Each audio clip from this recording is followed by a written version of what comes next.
So yan, good morning mga ka-nature.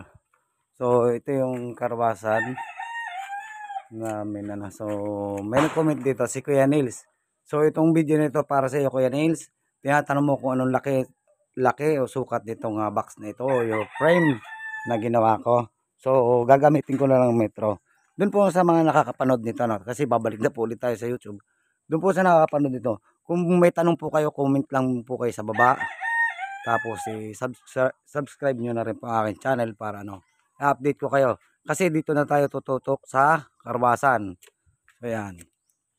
So bibigyan kita ng sukat idea mo para So yan, ito yung kanyang laki. Yan.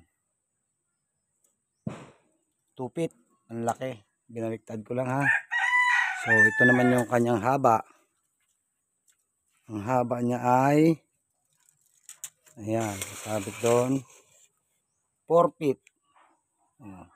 Diba? 2 feet at saka 4 feet.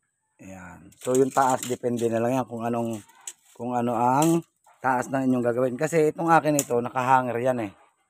O yan, nakahanger.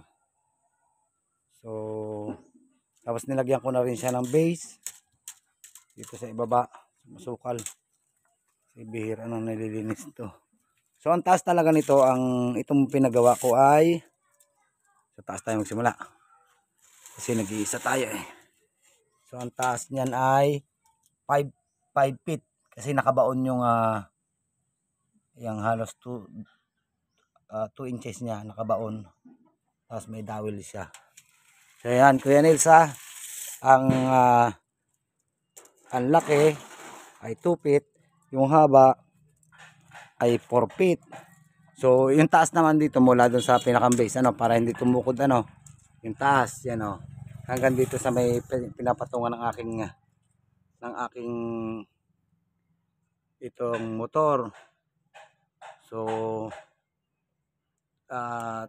nasaan yan 29.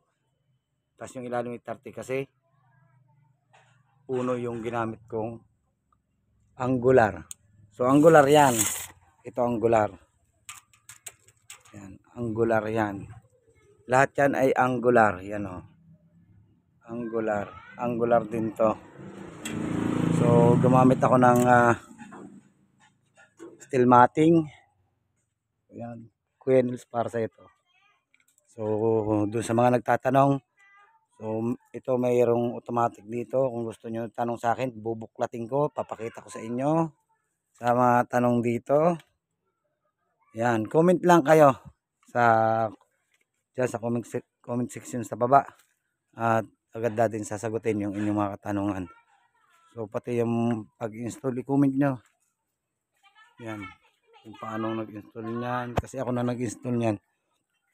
So yun lang mga ka-nature, at paki-subscribe naman ang aking channel po.